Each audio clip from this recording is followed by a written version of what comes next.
je suis avec Romain Carola et Anthony Meignet pour voir les étapes clés de la construction de sa maison. Alors, Hectare en vol d'un côté qui a les terrains et NC Construction qui construit les maisons. Exact. Alors, on va prendre les choses dans l'ordre. Pour construire une maison, il faut déjà avoir le terrain. Alors, Hectare, comment on cherche un terrain? Quand on vient chez vous, comment on fait les recherches? Qu'est-ce que vous avez à proposer? Et qu'est-ce que vous proposez exactement? Alors, pour la présentation du groupe Hectare, ça fait 35 ans maintenant qu'on fait du terrain à bâtir. C'est l'ADN du groupe, même si depuis on a créé une filiale de promotion immobilière qui vend sur plan, qui fait du neuf et qui offre toutes les garanties de la VFA. Mais c'est vrai que le cœur du métier, c'est le terrain à bâtir et le lotissement viabilisé, qui permet de faire des terrains viabilisés. Alors, chez vous, on achète le terrain qui est viabilisé, c'est-à-dire il y a tous les branchements qui arrivent, tout est prêt. C'est ça. L'avantage d'acheter dans un lotissement, c'est d'acquérir un terrain qui est viabilisé complètement, quand tous les réseaux passent, bien évidemment. Ça nous arrive aussi de vendre des terrains qui ne sont pas dotés du réseau d'eau usée, par exemple. Dans ce cas-là, on fait des fosses septiques, des réseaux d'assainissement autonomes. Mais normalement, tous les réseaux passent et en bordure, en limite de parcelles, le terrain est complètement viabilisé, prêt à accueillir les compteurs. Et ensuite, le constructeur ou des terrassiers sont là pour faire les raccordements à la maison. Donc ça permet de limiter les coûts finalement, pas de construction de la maison, mais les à côté du projet de construction. Alors quand on vient chez vous et qu'on cherche un terrain, comment on s'adresse à vous et puis quelles sont les premières questions? Et quelles sont les premières questions que vous posez comme ça si certains des internautes qui nous regardent ou de ceux qui sont ici veulent aller plus loin dans leur projet? Qu'est-ce qu'ils doivent préparer avant de venir chez vous et quelles questions ils doivent vous poser et quelles questions et quelles réponses doivent-ils vous donner déjà? Alors c'est une démarche déjà, je pense. Acquérir, c'est le rêve de tous les Français. Après, c'est vrai qu'on sait que les Français, on nous a surnommé peuple castor, c'est-à-dire beaucoup de Français ont construit des maisons ces dernières années ou sont encore en recherche d'un projet de construction.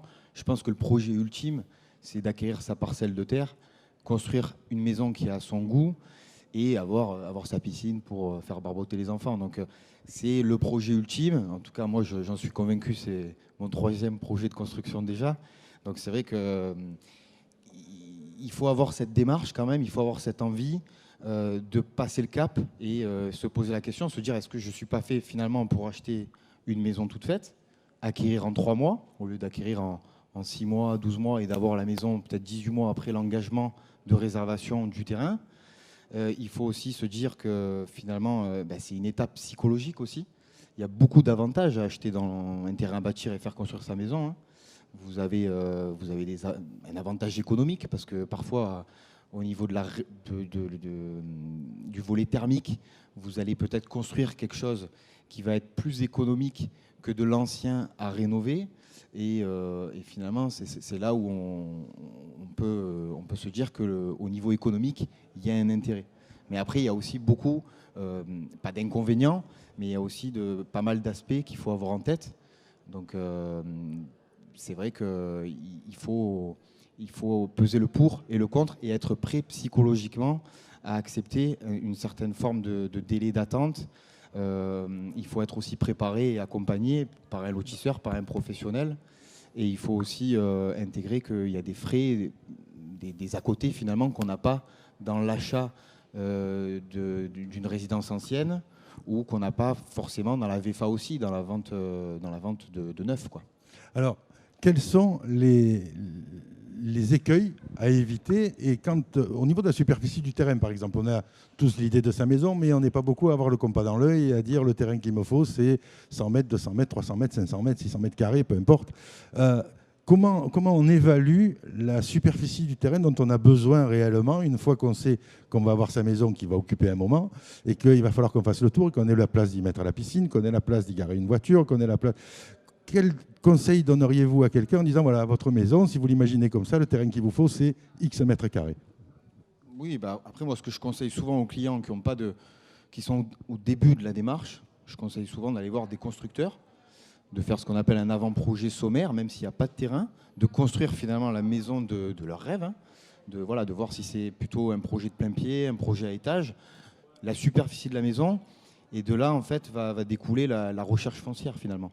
Mais il faut aussi pas se leurrer, on est dans un secteur où le terrain est assez complexe à trouver. Donc on est, comme nous dans notre métier, on est dans un métier d'opportunité. On va venir finalement là où il y a des opportunités foncières, là où on peut acheter des terrains à lotir. Et je pense que l'acquéreur doit avoir cette démarche aussi. Il doit être conscient que finalement, il doit saisir les opportunités qui sont là sur le moment pour ne pas rester trop longtemps finalement en recherche et finalement s'épuiser dans son projet. Parce qu'en plus, il y a justement ce délai qui est plus important que dans l'achat d'une maison ancienne. À partir du moment où il va réserver, encore une fois, il va devoir monter tout un projet. C'est vraiment un cheminement et c'est là où il faut être bien accompagné par des professionnels. C'est-à-dire que la réservation du terrain, c'est important, mais ensuite, il faut monter son projet, faire son permis de construire, le faire instruire, ouvrir son chantier avec un constructeur ou avec différents artisans. Ça dépend du choix qui a été fait par le client. Anthony me dira que c'est plutôt constructeur. Mais c'est vrai qu'il faut partir avec un constructeur finalement et se dire qu'est-ce que je veux en superficie habitable, qu'est-ce que j'aimerais en superficie utile au niveau du terrain, est-ce que je veux une piscine, est-ce que j'en veux pas. Et ensuite, il faut partir dans une recherche foncière, mais toujours en restant connecté par rapport au marché et en restant vigilant et en se disant je suis quand même dans les Bouches-du-Rhône avec un marché qui est assez tendu, des terrains qui sont de plus en plus rares. Alors, j'ai mon terrain et je viens voir le constructeur. Alors là, bonjour Anthony. Bonjour. J'ai un terrain, je voudrais y mettre une maison dessus. Alors, quelles sont les étapes et quelles sont les recherches que vous faites avec le client dans votre assistance pour construire le logis, quoi? Alors, dans le cas du terrain, Romain l'a dit, souvent quand on arrive sur des terrains qui sont des terrains de lotissement, on a déjà un cadre qui a été dressé. On a le plan borné, on a la topographie du terrain, on a le règlement. Donc tout ce côté administratif, tout ce côté un petit peu ennuyant des règles à respecter est déjà dressé. Donc nous, ça nous simplifie pas mal le travail puisqu'on sait ce qu'on doit poser exactement. Donc à nous de dessiner ce que les clients nous demandent en fonction de leur projet, puisque la règle est bien établie. C'est un petit peu plus compliqué quand on travaille sur des terrains dits diffus, sur des choses qui sont divisées par des propriétaires particuliers, des agences immobilières, parfois des marchands de biens, ce qui n'est pas dans le cadre d'un permis d'aménager d'un lotissement, où là on a un vrai accompagnement pour aller voir le terrain, être sûr que la borne elle est bien là, qu'il soit bien plat parce qu'on n'a pas le relevé du géomètre. Donc voilà, il y a un travail un petit peu différent quand on travaille avec un lotisseur tel qu'Hectare ou quand on travaille avec d'autres terrains qui arrivent différemment. Notre particularité, nous, NC, c'est n'ayant pas de catalogue, c'est difficile de poser quelque chose sur papier sans avoir environné le terrain. Les accès, quand on a des interdictions de tonnage, ça, il faut faire attention. Le client va aller voir son terrain, coup de cœur, il y a une vue, tout ça, mais il n'a pas vu qu'en bas, 100 mètres plus bas, il y a un panneau 3,5 tonnes. Ça veut dire que nos gros camions, nos grosses toupines ne vont pas passer. Donc il va falloir faire des petits camions, donc le budget va être impacté. Donc la maison de ses rêves qu'il a vue à 150 000 €, elle prend tout de suite 10%. Vous voyez, donc il y a un travail en amont avant même de dessiner. Après, dans le cadre idéal, on a un beau terrain plat, 1000 m² pas cher, et la maison qu'on a imaginée, on peut la poser. Alors, donc, vous n'avez pas de catalogue et vous coopérez avec votre client pour faire avec lui la maison. C'est ça. C'est vraiment, ils sont initiateurs, on les implique énormément dans ce côté créatif. Alors maintenant, il y a les réseaux sociaux, beaucoup de choses qui sont vues sur Instagram, sur Pinterest, beaucoup de choses qui ne répondent pas forcément à la réglementation thermique. C'est très beau, mais c'est américain.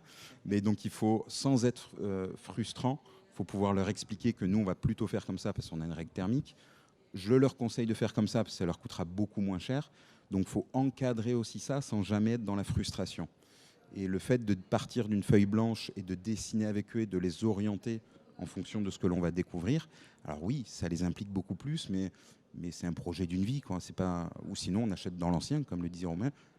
L'avantage, c'est que dans 3 mois, on y est, on fera quelques travaux. Là, on va demander plus de temps, mais la maison qu'on va avoir, c'est la mienne. C'est la mienne, je l'ai dessinée. Chez NC Construction, la maison, donc vous l'avez dit, elle ne sort pas d'un catalogue.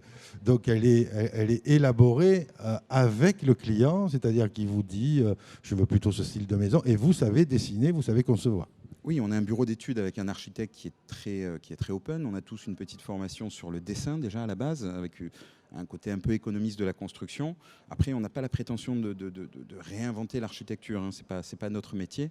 Mais on considère, nous, que la vraie personnalisation, ce n'est pas un choix d'options dans un catalogue de maisons préconçues. Après, on réinvente rien, hein, mais on adapte vraiment en fonction des terrains, parce qu'ici en Provence, on est loin d'être dans les grandes plaines d'Aquitaine avec des terrains parfaitement plats. Donc quelqu'un qui arrive sur un terrain qui se dit non mais il est plat, il y a 80 cm entre le bas et le haut, mais 80 cm ça vous arrive à mi-cuisse déjà, donc non il n'est pas plat. La maison, il y aura 3 marches pour descendre au jardin.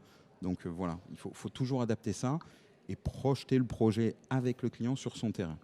Alors, on va prendre l'inverse. Le client a une idée de maison, il vient vous voir, vous la dessinez avec lui. Et là, qu'est-ce que vous allez lui donner comme conseil sur la superficie du terrain à avoir? Parce que là, vous pouvez aussi le désenchanter un petit peu parce qu'il n'avait peut-être pas l'idée dans son budget qu'au lieu de 400 mètres carrés, il lui en fallait 800. Alors, on part un petit peu à l'envers. C'est vrai que c'est toujours un petit peu tabou de demander tout de suite le budget. Mais après, c'est une relation de confiance, hein. On n'est pas là pour dire combien tu vas me donner pour la maison. C'est voilà. Qu'est-ce que vous imaginez? Qu'est-ce que vous avez envie d'y investir? Qu'est-ce que vous voulez y investir? Et après, en fonction, voilà, on part d'une enveloppe. On dit, ben voilà, si vous faut une maison. Sans parler de l'enveloppe, quelqu'un qui vous dit, voilà, j'ai cette idée de maison de 140 mètres carrés avec X chambres un étage, et puis je veux une piscine, etc. Et j'ai dans l'idée que sur 500 mètres carrés de terrain, ça va placer. Ben après, il y a toujours, je dis ça parce que à la finalité, s'il part de son idée de maison et il faut trouver le terrain derrière, ben on va enlever tout ce qu'il veut pour la maison, et après, il va rester un petit quelque chose pour le terrain. Et après, on est en fonction de la région, en fonction des secteurs et des communes, on a des règles d'urbanisme qui nous permettent de construire plus ou moins grand sur des terrains, des emprises au sol qui vont être de 10, 20, 30, 40, 50%. Donc c'est difficile de dire, cette maison de 140 mètres carrés, il vous faut forcément 500. Non, elle peut être réalisée dans un centre urbain sur 200 mètres. Comme si vous partez un peu dans l'arrière-pays, il vous faudra au moins 1000 mètres pour la faire.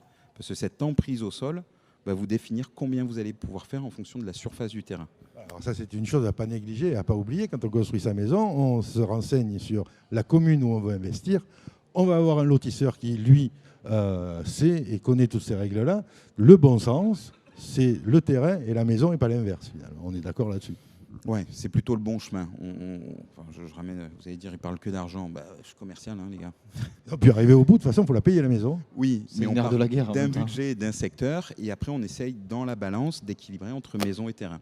C'est vraiment le foncier, comme Romain l'a dit, est devenu extrêmement demandé, rare, et donc les prix sont en train de vraiment évoluer. On le constate depuis quelques mois, allez, on va dire une année. Donc voilà, on le met vraiment au centre de la conversation et de la découverte. Et c'est vrai que quand on passe par un lotisseur, on n'a pas toutes ces surprises de tonnage, de réglementation. On sait que le terrain, on peut faire ça. Allez, ça, c'est réglé. Il coûte ce prix, on peut faire ça. Il n'y a pas d'investigation supplémentaire. Et nous, c'est un peu du pain béni parce que comme voilà, tous les frais sont déjà engagés, on ne va plus que parler que de la maison et de son budget. Il y a un cadre qui est prédéterminé par le permis d'aménager qui est obtenu et qui fiche des droits à bâtir. Pendant 5 ans, la personne qui achète sur le lotissement peut construire. Il y a un règlement qui est fixé et qui est valable 10 ans. Hormis si la commune, au bout de 5 ans, décide de refaire tomber l'assiette du lotissement dans le PLU.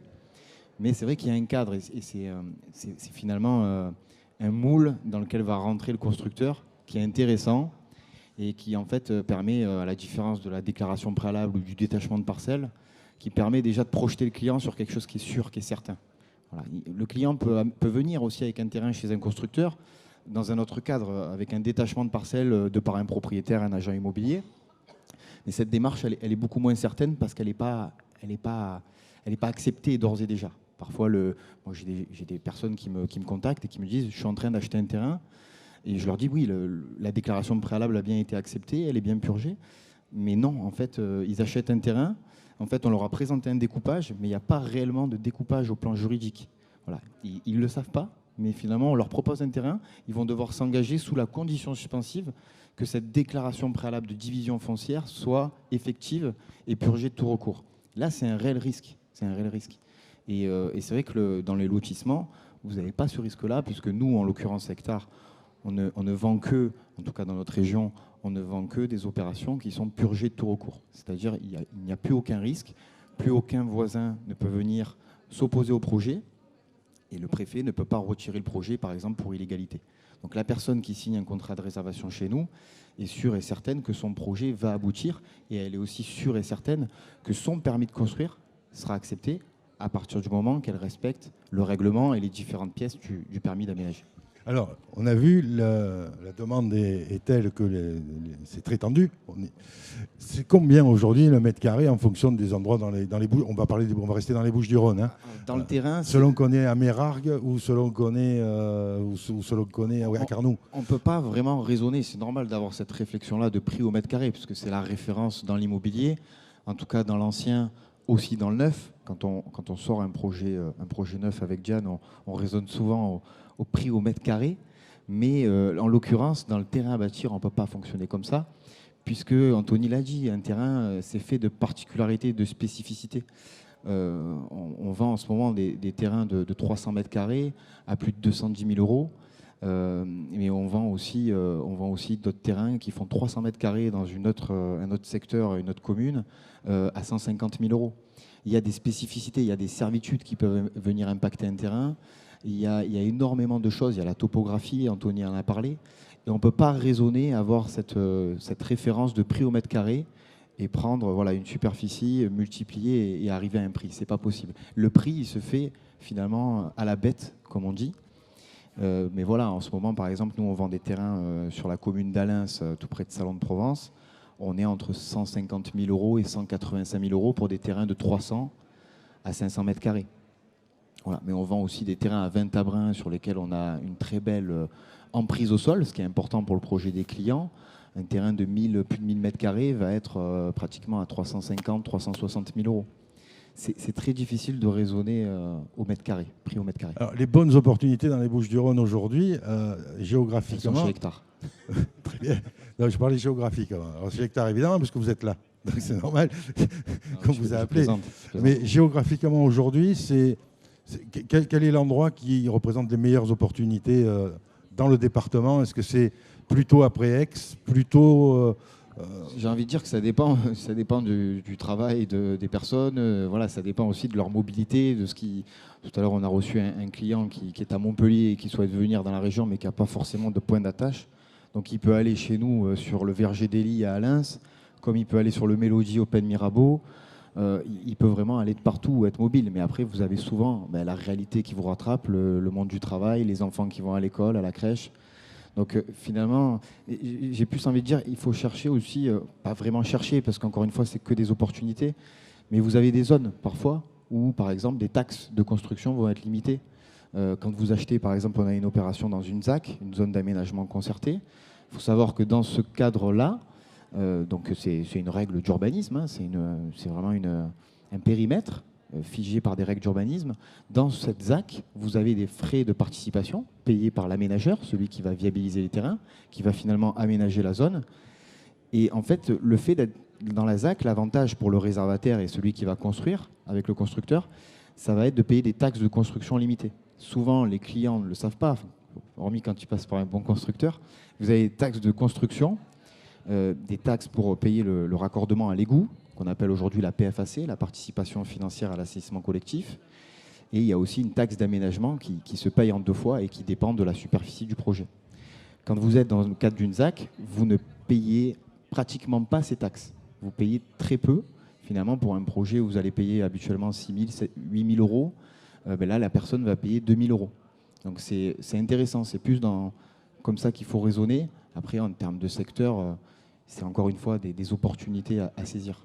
Mais aujourd'hui, il faut être très réactif sur le marché, avoir bien ficelé ses critères, vraiment déterminer tout ce qui est important pour soi, ce qu'on peut faire également dans le cadre de son budget, et surtout être prêt à rapidement se positionner sur un terrain, parce qu'il y a beaucoup d'acquéreurs. Alors, chez le constructeur, qu'est-ce qui est le plus demandé en ce moment par les clients, qui serait la demande en vogue de la maison de 2021 ? Avec l'année qu'on a connue l'année dernière, c'est le confort, c'est l'accès à l'extérieur, c'est l'environnement. Ils sont très sensibles à l'environnement, quitte à faire quelques kilomètres de plus, d'être vraiment bien chez soi et à l'extérieur de chez soi. Je pense que beaucoup ont manqué de jardins, de terrasses. On demande des grandes terrasses, souvent de dessiner même la piscine sur le terrain et d'avoir ce confort de vie. On est plus dans la vie un petit peu vers l'extérieur, orienté vers l'extérieur, les ouvertures, les volumes, les espaces. Oui, c'est les conséquences directes de ce qu'on vient de passer. Ah oui, je pense. Oui. Et des gens, on a vraiment des secteurs sur lesquels on travaillait peu, qui se sont bien développés, et des gens qui regardent bien plus loin que Marseille et sa couronne, qui sont prêts à faire peut-être une heure et demie de route en plus. Donc, quitte à avoir des terrains plus grands, probablement un peu moins chers par rapport au secteur, et d'avoir vraiment des espaces, des grandes chambres, des grands séjours, l'espace des parents bien à part, la terrasse. Voilà. On repense sa maison d'un côté confort, un peu moins fonctionnel, mais ils veulent vraiment s'approprier des choses propres, c'est chez eux, quoi. Il y en a qui ont peut-être mal vécu cette année dans leur chez eux actuel. Nous, on l'a ressenti Donc aussi. voilà, et ils font beaucoup plus de concessions sur leur budget. Maintenant, ils investissent plus. Alors, on a beaucoup de Marseillais qui partent vers... On a beaucoup de Marseillais qui partent et on a beaucoup de Parisiens qui arrivent aussi. On a énormément de clients parisiens cette année. Mais c'est vrai que pour rebondir sur ce que disait Anthony, on a vraiment ressenti cet effet Covid, effet confinement. Et l'après-confinement, on a vraiment eu beaucoup de clients qui avaient envie d'extérieur, qui avaient envie de s'évader un petit peu. Et oui, on a énormément de gens qui souhaitent quitter la ville, en fait, tout simplement. Quitte à s'expatrier un petit peu. Est-ce que parmi vous, quelqu'un a un projet, a une question à poser? C'est le moment. Ou alors ils ont été tellement bons qu'ils ont répondu déjà à toutes vos questions. C'est possible, ça. Qu'est-ce que tu en penses, Anthony? Je sais pas. T'étais pas mauvais, ouais. Tu parles beaucoup quand même. Est-ce que vous avez des questions pour vos cas particuliers? Profitez. Demandez à nos deux intervenants. Sinon, on peut considérer que vous avez été complet, à moins que vous ayez quelque chose Il y d'important. a une dame à ajouter. lunettes là au premier rang qui a une question, il me semble. Et je crois qu'elle est admirative, en fait, de ta barbe. Madame Ladiane. Est-ce que vous voulez ajouter une information sur les étapes clés de la construction de sa maison? Anthony me dit que j'ai trop parlé, donc je pense que je vais m'arrêter là. Alors Anthony, peut-être sur la maison elle-même, qu'est-ce qu'on ne néglige pas impérativement et que vous voyez souvent que vos clients oublient quand on dessine la maison? Après, c'est propre à chacun. Tout le monde a une vision différente de son projet. Il y a des gens qui vont être beaucoup plus dans la technique, d'autres beaucoup plus dans le ressenti, dans le côté décoratif, lumineux. On va avoir des clients qui vont nous demander les indices thermiques, qui vont demander des choses très précises, et d'autres qui n'ont pas d'idée. C'est juste, voilà, faut faire la part entre ressenti, technique. Il n'y a pas de client type. Nous, on a la faculté de pouvoir s'adapter. Et en fait, c'est notre côté, c'est le feeling que vous allez avoir avec votre constructeur. La base, c'est le CCAMI, ça devient quasiment la norme dans le milieu de la construction. Le contrat de construction de maison individuelle qui vous protège, qui vous encadre. Après, c'est le ressenti que vous allez avoir avec votre constructeur. Si vous vous sentez bien encadré, si vous voulez... voilà, il faut voir les chantiers, il faut voir qui vous les vend, il faut voir qui les construit, il faut voir... Avec quoi on les construit? Avec quoi? Oui, ben ça fait partie vraiment de ce que peut proposer à la carte. On n'a pas de limite, en fait. La limite, c'est la technicité. Et la technicité, on le résout par le budget. Donc, on peut avoir réponse sur des maisons à 80 ou 100 000 euros, comme des maisons à 500, 600, 700 000 euros que pour le projet. Donc voilà, c'est vraiment difficile de le dire, parce qu'on a vraiment un spectre de clients qui est très large. Et voilà, c'est la faculté d'adaptation. Mais c'est vrai que je suis obligé d'avoir le mot de la fin, excuse-moi. Mais c'est vrai que c'est une démarche psychologique, j'en parlais. Il faut vraiment se poser la question, est-ce que je suis prêt pour ça? Et finalement, moi je disais qu'on prêche un convaincu, parce que c'est mon 3e projet de construction que je suis en train de réaliser. Il faut se dire qu'on fait à son goût, on a une liberté de choix, tout en ayant les garanties du neuf, en fait. On a une garantie de parfait achèvement, on a une garantie biennale, on a une garantie décennale, et on a tout ce qui encadre le contrat de maison individuelle quand le maître d'ouvrage choisit le contrat de maison individuelle. Donc, pour moi, il n'y a pas plus beau projet qu'un projet de construction. Avec Alors, NC Hectare et NC, alors. Avec Hectare. Alors, dans le bon sens, on va d'abord chez Hectare et puis ensuite on va chez NC, déjà pour avoir son terrain, parce que sans terrain, on ne peut pas construire la maison.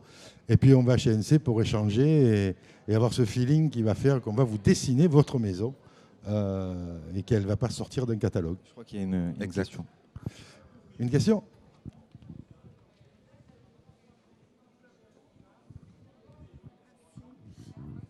Bonjour.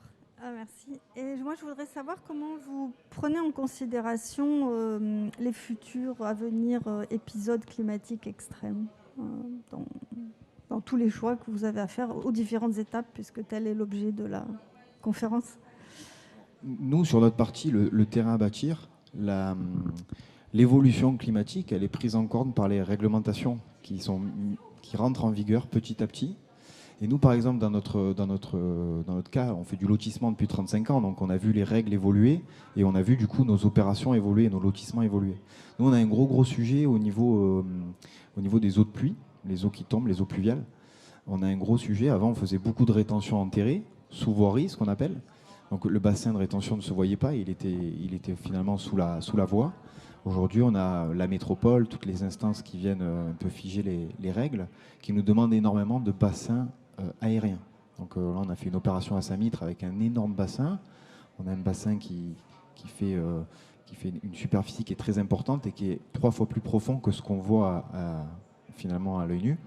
Et c'est vrai que nous, on a cette problématique-là au niveau des eaux pluviales. Et ça fait qu'aujourd'hui, on a de plus en plus de mal à sortir des opérations parce que ces bassins-là prennent beaucoup d'espace et ne nous permettent pas de rentabiliser les opérations et finalement d'aller au bout de ce qu'on veut faire. Donc après, je pense qu'au niveau des constructions, tu en parleras mieux, Anthony. Alors, sur la construction, il y a déjà la réglementation, tout ce qui est PLUI, les nouvelles règles de construction qui ont évolué, avec les surfaces à ne pas construire. Les coefficients d'espace vert qui a pris une place vraiment prépondérable dans les projets. Avant, on parlait d'un COS, d'une emprise basique, on ne parlait pas de végétation. Ce côté vraiment... Donc c'est pour ça qu'on se retrouvait années 80-90 avec des cours immenses, des terrasses immenses et un bout de gazon synthétique. Voilà. Donc c'est vrai qu'en plein été, ça rayonne, ça chauffe, ça rafraîchit pas. Et ça, voilà. Maintenant, au point de vue de la construction, on tend depuis nous quelques années maintenant sur la nouvelle réglementation énergétique 2020 qui va paraître maintenant en 2022 avec le mieux, c'est la meilleure isolation possible pour avoir le moins à chauffer ou à rafraîchir possible. Voilà, c'est la base, c'est ça, c'est l'isolation, la conception de la maison, les ouvertures, ni trop grands, ni trop petits, bien exposés. Donc on a, je ne vais pas dire qu'on est précurseur, parce que ce serait faux, mais on a l'accent là-dessus chez NC Construction, puisque sur l'année 2020, en moyenne, nos maisons répondent à je crois que c'est 28% au-dessus des normes déjà établies de l'ART. Donc on sera sur une norme 2 de l'ARE 2020. Donc oui, ça coûte un petit peu plus à l'achat, mais j'en parlais tout à l'heure sur le confort, on le met en avant, puisque des étés chauds et des hivers froids, on n'en connaîtra pas, mais pluvieux, voilà, faut concevoir ces maisons dans ce sens-là. Et les règles d'urbanisme tendent à ça, et c'est pas plus mal d'avoir un vrai grand jardin vert au final, plutôt qu'une très grande cour bétonnée. Du coup, quand vous parlez de bassin de rétention, c'est en amont donc d'habitation, en fait, c'est ça que vous vouliez dire? Oui, c'est dans le cadre de l'assiette du lotissement. D'accord. Vous avez... alors, très souvent, votre constructeur doit vous chiffrer ce qu'on appelle de la rétention à la parcelle. Vous devez faire votre propre bassin de filtration qui vient accueillir finalement les eaux de pluie qui vont tomber sur votre toiture. Vous faites un drainage périphérique et vous amenez tout ça dans un bassin drainant, un bassin filtrant. Et dans nos opérations, on doit aussi retenir nos eaux pluviales, c'est-à-dire tout ce qui va s'écouler sur la voirie et les espaces communs. Ça doit être accueilli dans le cadre d'un bassin de rétention qui forcément est plus grand. D'accord, ça va. Après, nous, pour rebondir sur ce que disait Anthony, encore une fois, les réglementations évoluent, mais nous, ça nous permet d'évoluer aussi. Les constructeurs s'adaptent forcément, mais nous, en tant que lotisseurs, en tant qu'aménageurs, on s'est aussi adapté et on tend vers un urbanisme durable. C'est-à-dire qu'on essaie à chaque fois de mettre en place des démarches. Alors, c'est jamais exceptionnel, hein, c'est jamais très marquant, mais il y a toujours des démarches dans nos opérations qui font qu'on tend vers un urbanisme un peu plus durable. Par exemple, à Saint-Mitre-les-Remparts, on a travaillé en collaboration avec l'ONF pour l'abattage des arbres. C'est un bois qui a été recyclé. Tout ce qu'on a détruit sur place, il y avait des habitations qu'on a dû détruire pour créer la voirie et les espaces communs. Tout ça, ça a été concassé et ça finit dans la chaussée du lotissement. Ça permet de réduire les déchets, ça permet d'être un peu plus finalement responsable au plan environnemental. Et là, c'est du parpaing, en fait, dont il est question, comme type de construction, par exemple? Pas forcément. Non, on tend de plus en plus vers la biobrique. On n'est pas encore dans une région qui va répondre à la demande du bois, avec ce qu'on connaît de difficultés d'approvisionnement en ce moment et de l'inconvénient que ça peut représenter sur des bardages. Mais on est de plus en plus souvent sur de la biobrique, la PV4G, donc qui est une des meilleures briques actuelles, avec une résistance thermique qui est, je crois, 3 fois supérieure au parpaing. Et tout ce qui va être isolant en laine minérale ou mieux en laine de bois ou en ouate de cellulose. Donc voilà, qui permet des déphasages différents et d'exploiter des filières un peu plus éco-responsables. Est-ce qu'on tend à faire des des caves de plus en plus, puisque c'est un bon système de géothermie quelque part. Alors, c'est souvent le rêve de monsieur d'avoir une cave. Mais en fait, sur les terrains qu'on connaît ici, oui, on est souvent à même la roche et le coût que ça peut représenter va un peu à l'encontre de cette démarche qui pourrait être thermique et éco-responsable, parce qu'on va complètement casser le sous-sol et tous ces cailloux, personne ne va les garder. Donc, on va faire des allers-retours en camion de 32 tonnes pour aller les concasser chez Lafarge et les recycler en ciment. Donc non, c'est beaucoup de demandes. Après, si les terrains s'y prêtent sur des restants, pourquoi pas, on peut l'exploiter, mais on reste dans une région difficile par D'accord, oui, bien sûr. Par le relief. D'accord, très bien, merci beaucoup. D'autres questions pour nos deux amis? Vous avez été bon quand même, quoi. Merci. On avait dit jusqu'à 18h. Écoute, on peut, il y a une histoire à raconter. Tu m'en as dit une bonne à midi, toi. On se plaint plus. Merci beaucoup à tous les deux. Donc, on vous retrouve sur vos stands, donc Hectare et NC Construction. Et puis, à très bientôt sur un autre de ces salons.